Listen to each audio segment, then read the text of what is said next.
गांव के पुराने पीपल के नीचे एक बूढ़े बाबा बैठा करते थे। उनकी आंखों में गहरी शांति थी, लेकिन दिल के किसी कोने में एक अधूरी दास्तान छुपी थी।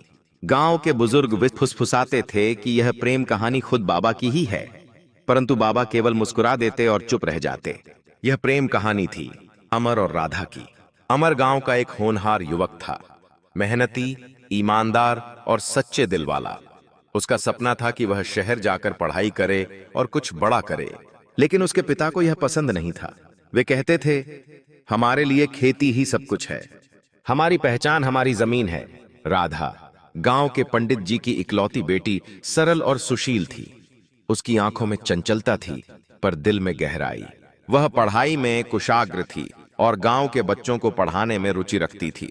अमर और राधा बचपन से दोस्त थे। वे साथ खेलते, खेतों में दौड़ते, आम के बगीचों में छुपकर कहानियां सुनाते। धीरे धीरे यह दोस्ती गहरे प्रेम में बदल गई।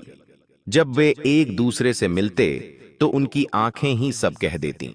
लेकिन प्रेम की राह इतनी आसान नहीं थी।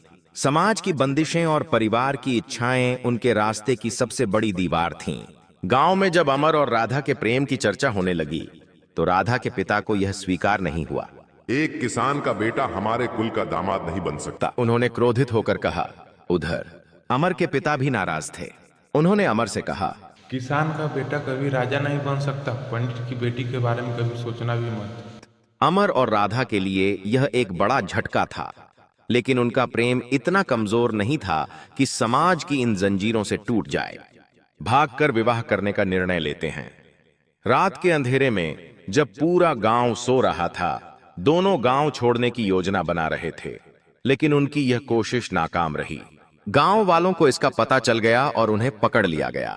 पंचायत बुलाई गई। समाज के ठेकेदारों ने कठोर निर्णय सुनाया। राधा का विवाह कहीं और तय कर दिया गया और अमर को गांव से निकाल दिया गया। राधा की आंखों में आंसू थे। उसने अमर से कहा, तुम लौट कर जरूर आना। अमर ने उसकी आंखों में देखा और कहा, मैं वादा करता हूं, जब तक मैं तुम्हें अपना नहीं बना लूं, चैन से नहीं बैठूंगा। और फिर वह गांव से चला गया। अमर ने शहर की ओर रुख किया। वहां उसने कठिन परिश्रम किया, व्यापार में सफलता हासिल की और धीरे धीरे एक बड़ा व्यापारी बन गया। लेकिन उसके लिए असली सफलता वह दिन था जब वह फिर से अपने गांव लौट सकेगा, जब वह राधा से मिल सकेगा। सालों तक उसने दिन रात मेहनत की। जब भी थक जाता तो राधा की याद उसे नई ऊर्जा देती। आखिर वह दिन आया जब वह अपने गांव लौटने के लिए तैयार था।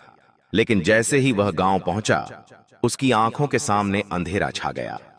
गांव में उसे जो खबर मिली वह उसकी आत्मा को झकझोर देने वाली थी। राधा ने किसी से विवाह नहीं किया था। उसने जीवन भर उसका इंतजार किया, लेकिन अब वह एक साध्वी बन चुकी थी।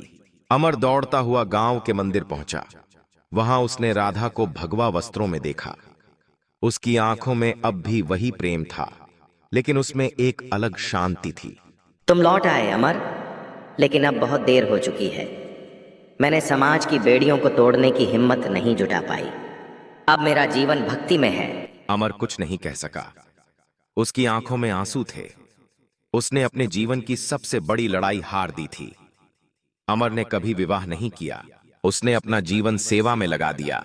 गांव में उसने एक विद्यालय खोला जहां बच्चों को निःशुल्क शिक्षा दी जाने लगी।